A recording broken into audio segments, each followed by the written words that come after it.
মোহাম্মদ আরিফুল মিদ্দা। পিতার নাম? আব্দুল বারিক মিদ্দা। বাড়ি? জুকা।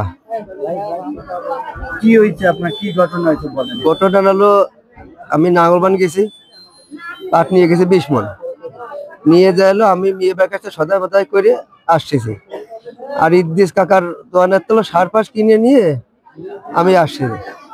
আসার পরে একটা ব্যানে আলাম, ব্যানে আলি পরে তার আসলে ব্যান আলা ঠেকাইছে। ঠেকানোর পরে এলো আপনার ওই জুকার মাঝামাঝি দিঘির মাঝামাঝি ঠেকালি পরে ওই ওর চাইনিজ করে দেখাইছে, আর ওই সে নট স্প্রিং নট দেখাইছে।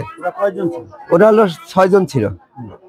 তারপরে আমি আমার একটা বাড়ি মাছ হাত দিয়ে বাড়ি মারলি পরে শোয়ানলো যে আপনার যে স্প্রিং নট আছে, নট দিয়ে মারছে বাড়ি মারলি। তাছাড়া ফাইজুর যে ই আছেন, নান্নু, জন্টু আর সন্তান, এরা হলো চাইনিজ করে আমার কপ শুরু করে দিল। জিজ্ঞাসা করলেন না কি জন্য মারতেছে? আমার জিজ্ঞাসা করতে দিই নেই, সুযোগ দিই নেই। না দেওয়ার পরে আমি ওই চাইনিজ করে ধরে নিয়েছি। ধরে নেওয়ার পরে ওই আপনার যে সুয়ান আপনার এই সেই স্প্রিং নট দিয়ে মারছে বাড়ি হাতে তুলে। বাড়ি মারলি পরে হাত গেল ভাঙিয়ে গেলি পরে তারপর হলো ওই আমি আর সেই চাইনিজ করে দিয়েছি ছাড়িয়ে দিলি পরে আমি দিলাম তো মরে গেলাম। তো আমি এবার সত্যি না, কেউ ছিল না, আমি ওখানে একাই ছিলাম। আর ওই যে বেড়ালাম মারছে তোর, তারপর আমি দিলাম তো মরে যাবা না।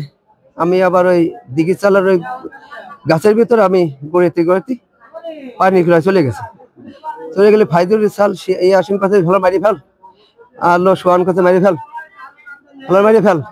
শত্রুতা কি ছিল? শত্রুতা আগে শত্রুতা থাকতে পারে, সেই শত্রুতা হিসেবে কালকে আমার ছেলে এলো, আমার বাড়িতে মিটুল, আর আমার ছেলে এলো নাইম। এখন এক দোকানে গেছে, গেলে পর ফোন নাম্বার দিয়ে ফোন দিয়ে গেছে, মানে আমার বাইশতে এলো টাকাতে ছিল একজনের ফোন কিনতে। সে আবার টাকা চাতে গেছে, টাকা চাতে গেলে পরে তারা একটু বড় বড় কথা বলেছে। পরবার দেখা গেল যে ওখানে সমস্যা হয়। সমস্যা হওয়ার পরে আমার ফোন দিল, আমার ওই ছেলে ফোন দিল। ফোন দেওয়ার পরে ওই আপনার মাঠের ভিতর সেই আপনার গোরস্থানের বাগানের ভিতর নিয়ে যে আমার ছেলের আর বাইশতের আলাদা করে ফেললো।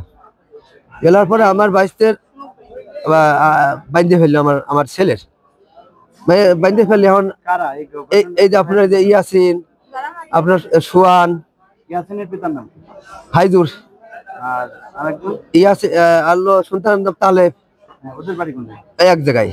আর আপনার সোয়ান গ্রাম জুকা, আর সোয়ান আপনার প্রতি হাজার ছেলে। আর জন্টুরে যে আপনার শল্কপত্তা আইছে, এরা হলো আপনার আমার বাপের নামও জানি না, কিন্তু আমার গ্রামের দামাই। তারপরে আপনার নান্নু হলো আপনার ওই ওর বাপের নাম চয়ান, ও মারছে আপনার ছেলের এবং আপনার বাচ্চার। হ্যাঁ মারছে। মারার পরে আমি বাড়ি আসি, আমার ছেলে আমার দিয়ে ভয় পাওয়ার পরে আমার ছেলে ঘরের ভিতর যাইয়ে আমার ছেলে ভয় পাইছে, আমার দিয়ে ভয় পায় আমার ছেলে এলো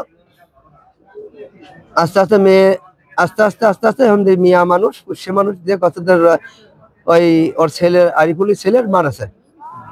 তাই এবার মারামারি আস্তে আস্তে আমরা স্টানে কোলে বাড়ি, আমরা চাচা বাইসতে স্টানে উঠেছি। উঠার পর সঙ্গে সঙ্গে ওরা আবার সঙ্গে নাম দাও স্যান দাও আর ডাল নিয়ে আমাকে মারছে দাবর মারার পরে আমরা এখন থানার লোক আপনার দারগাঁও মারগাঁও ছিল। আসার পরে বললো যে আপনারা গ্যাঞ্জাম করেন না, আমার মাত্রার কাছে বললো গ্যাঞ্জাম করেন না, আর ওদের মাত্রার কাছে বললো গ্যাঞ্জাম করেন না। তা আপনার শুক্রবার দিন আছে, শুক্রবার দিন 2 দলের লোকই আপনারা যাবেন। কিন্তু আমরা সেই হিসেবে আমরা মনে দোষ করে আমরা চলিনি, কিন্তু ইরাদের মনে শয়তানি করে যে চলতেছে আমি জানি না। এটা আজকে কয়টার দিকে আপনারা? একটা দুটা কি একটা এরকম সময় আমি প্রশাসনের কাছে কি বিচার চান? আমি প্রশাসনের কাছে বিচার, ওই যে সেই কালকে যে কইলো যে বিচার করে দিবা না, এই জন্য আমরা আমাদের মাতবর কাকা এখন তো মার খাইছেন, এর প্রশাসনের এর কাছে কি বিচার? প্রশাসনের কাছে আমরা গেছিলাম হলো আপনার থানায়। থানার পরে ওই দারোগা বললো যে আগে এই ছেলের বাঁচাও, নাই মারা যাবে না।